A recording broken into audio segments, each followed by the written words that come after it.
Leader Kirit Somaiya का कहना है कि अनिल देशमुख की गिरफ्तारी के बाद वजीर आला उद्धव ठाकरे और शरद पवार की बेचैनी बढ़ गई है।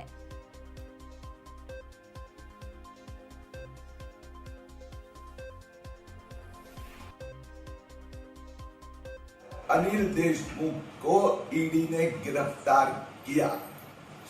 100 करोड़ से अधिक के नॉन ट्रांसपेरेंट घोटाले के transaction, money laundering, cash trail.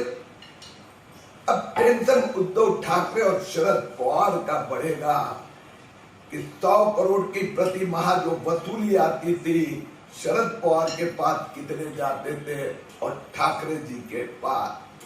Anil Deshmukh के बाद अनिल परब का नंबर लगेगा। मामले पर मजीद बातचीत करेंगे। हमारे नुमाइंदे प्रशांत इस वक्त हमारे साथ जुड़ गए हैं। प्रशांत, ईडी की कार्रवाई लगातार जारी थी और अब अनिल देशमुख की गिरफ्तारी को बड़ी कामयाबी समझा जा सकता है।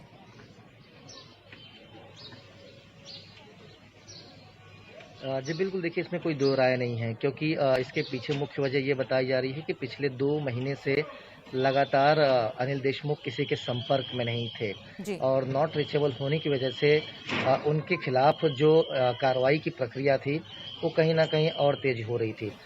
कल जब अनिल देशमुख खुद ईडी दफ्तर पहुंचे तो उन्होंने साफ तौर पर कहा कि मैंने हमेशा जांच में सहयोग किया है। हालांकि 5 बार ईडी ने समन किया था अनिल देशमुख को पेश होने के लिए, लेकिन एक बार भी पेश नहीं हुए। उन्होंने हवाला दिया था कि बॉम्बे हाई कोर्ट और सुप्रीम कोर्ट में उनकी याचिका चल रही है, जो इन समन को खारिज करने की याचिका उन्होंने की थी और इसी बात को ध्यान में रखते हुए वो समन जारी होने के बाद भी जो है ईडी के सामने पेश नहीं होते थे। बहरहाल 13 घंटे की पूछताछ के बाद उनकी गिरफ्तारी हो चुकी है। आज सवेरे 10 से 11 के बीच का समय तय किया गया है, जब उनका मेडिकल कराया जाएगा और मेडिकल कराने के बाद उन्हें मुंबई के ईडी स्पेशल कोर्ट में जो है उन्हें पेश किया जाएगा। जानकारी ये मिल रही है कि ईडी सबसे पहले अनिल देशमुख की 7 दिनों की कस्टडी की मांग करेगी और आगे की जो जांच है वो देखा जाएगा कि इसमें और कौन कौन से लोगों के नाम आते हैं। क्योंकि देखिए, अब मैं आपको बताऊं, इससे पहले ईडी ने अनिल देशमुख के पर्सनल असिस्टेंट और पीएस को भी जो है, सेक्रेटरी को भी जो है गिरफ्तार कर चुकी है और आने वाले दिनों में, हालांकि 2 बार इनके अनिल देशमुख की पत्नी और बेटे को भी तलब किया गया था पूछताछ के लिए, वो भी अभी तक हाजिर नहीं हुए थे।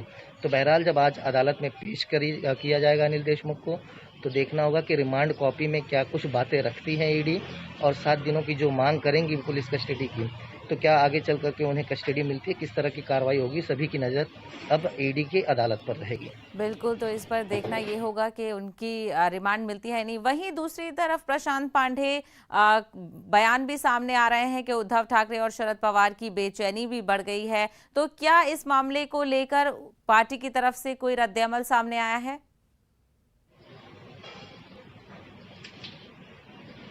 देखिए, बहरहाल अभी तक एनसीपी की तरफ से किसी भी प्रकार का बयान जो है जारी नहीं किया गया है, लेकिन सबसे बड़ी बात बताई जा रही है क्योंकि महाविकास आघाड़ी का बड़ा चेहरा, बड़ा नाम, बड़ा औहदा अनिल देशमुख का था और जिस तरह से 100 करोड़ के वसूली का आरोप लगना, तभी से उनके ऊपर उंगलियां उठनी शुरू हो गई थी और वही वजह है कि इन्हें पहले अपने पद से इस्तीफा देना पड़ा, फिर उसके बाद पूछताछ और इन कार्रवाइयों को झेलना पड़ा है।